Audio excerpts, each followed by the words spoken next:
Em 2000, o Sérgio Vidigal formou comigo. Sim, sim. Ele era prefeito da Serra e ele me chamou, me convidou para, junto com o pai dele, coordenar a campanha dele na parte financeira. Ah, sim. E eu coordenei a campanha dele. Foi o primeiro contato com a política né, mesmo eleitoral. Experiência. Antes Não, é aquela coisa, mas lá, não dentro lá da atrás, campanha em si. Né, lá atrás, né, um negócio que a gente nem lembra. Mas essa foi para valer. Aí eu fui trabalhar com ele, fiz essa campanha. Quando acabou, ele falou: Manato, eu gostaria que você fosse, foi um sucesso, gostaria que você fosse para a administração comigo. Aí eu falei: eu vou, desde que não seja na área de saúde. Mesmo? Não quero mexer com médico. Ah, eu não queria me envolver no com lidar, médico, né, com as complicações. Estava muito difícil, e eu queria com gestão e tal. Aí ele me convidou para ser secretário de serviço. E eu fui ser secretário de serviço da Serra. Que também é uma pasta importante. É uma parte importante. Né? Algumas coisas eu tinha conhecimento, outras não. Sim. Cuidava do lixo, cuidava do cemitério. Eu falei: bom, lixo é fácil, é só recolher e limpar. O cemitério é só preparar uma vez por ano. Né? A iluminação, eu falei: tem que ter alguém. Eu peguei alguém. Né? E mexer com algumas estradas, que tinha muita estrada na época de barro ainda na Serra, depois foi crescendo. Então era mais questão de gestão, ficou fácil para mim fazer. Teve um dia que eu cheguei atrasado na Serra, eu cheguei 6 horas da manhã, no dia que eu atrasei. No dia que eu me atrasei, eu atrasei 6 horas. Rapaz, pegava cedo mesmo no 10 para 6 eu chegava na Serra, eu chegava antes de todo mundo, para ver as máquinas sair, para ver os equipamentos, fizemos a gestão. Está na história ainda como o melhor secretário de serviço da história da Serra. E naquilo ali, o Vidigal foi... O pessoal começou a vir, né? Sim, você fazendo um grande trabalho.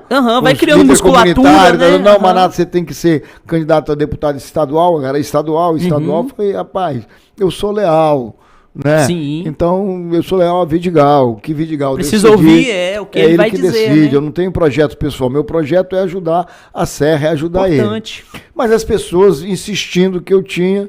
Nós começamos a olhar, fazer alguns contatos, mas sempre... Eu falei assim: vamos fazer o seguinte, vamos montar um grupo sem nomes, até para ajudar a Vidigal. Quando o Vidigal indicar alguém, a gente leva o grupo todo. Que é o mais coerente a se fazer, né? Aí não começamos a chamar os líderes comunitários para um projeto, sem ter independente de quem seria. Independente de nome, Puxa, que o nome seria o nome que o Vidigal indicaria, né? Sim. Aí um belo dia, em março de 2002, eu entrei para despachar com o Vidigal. Vidigal sempre teve assim um perfil de muita gente na sala, conversar com muita gente, sempre muita liderança, muitos colegas de partido e tal, né? Quando eu cheguei, estava lotada a sala dele. Aí ele olhou assim e falou: aí, ó, tá entrando meu candidato a deputado federal. Eu olhei para trás para ver se tinha mais alguém e só tinha eu. Falei: mas eu? Misericórdia, o meu federal, eu falei: o meu federal é Sueli, porque a história que tinha na Serra é que Sueli ia ser federal. Isso. Eu falei: eu vou, se ele abrir para mim para estadual, eu vou e caso com ela, mas quem vai decidir é ele. Aí, rapaz, aquilo me deu um frio, um negócio. Um revertério. E tal, cheio de gente, começaram a rir, Falei: Vidigal, deixa eu te falar um negócio, tá muito cheio de gente aqui, eu volto depois, tá bom? Tá. Fiquei arrasado. Fui embora arrasado.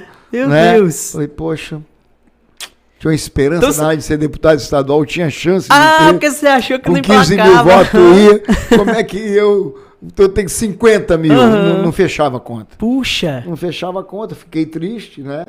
E falei: bom, mas grupo é grupo, né? Sim. A decisão do grupo. A missão, né? A gente tem que seguir a decisão do grupo, né? E depois ele conversou comigo, falou que a Sueli não queria ir para Brasília e tal. Aí alguns já disseram que não era bem isso, é porque a chapa estava muito forte. Tinha Zé Carlos Elias aqui literalmente a chapa estava quente, né? Estava quente. Né? Zé Carlos Elias de Linhares bombando. Vasco Alves, prefeito de Vila Velha e de Cariacica. Jair de Oliveira. Então estava uma chapa. Como se fala aqui, né? Os famosos medalhões. Só medalhão e Manatinho lá atrás. Então optaram lá para ela ser estadual, eu federal.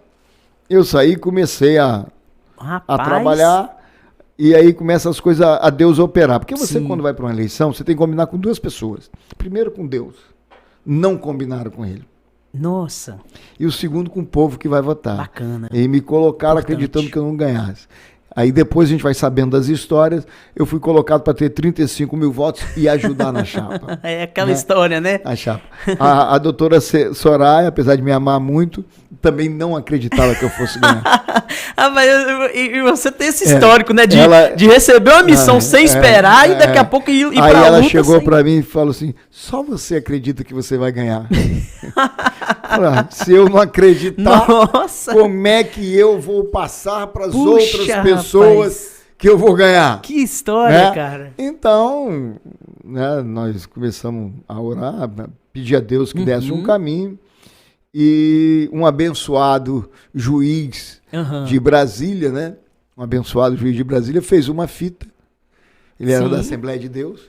Fez uma fita, mandou para o Brasil inteiro, dizendo os riscos que tinham na Câmara dos Deputados de projetos que estavam lá. Sim, e precisava de pessoas que estivessem alinhadas com a família, né? Deus, com Deus. pátria. Porque em 2002 nós já éramos conservadores e não sabíamos, né? Não tinha essa... Não tinha, mas eu te falo, eu fui eleito por parte dos meus votos, grande parte foi pelos cristãos. Você é evangélico?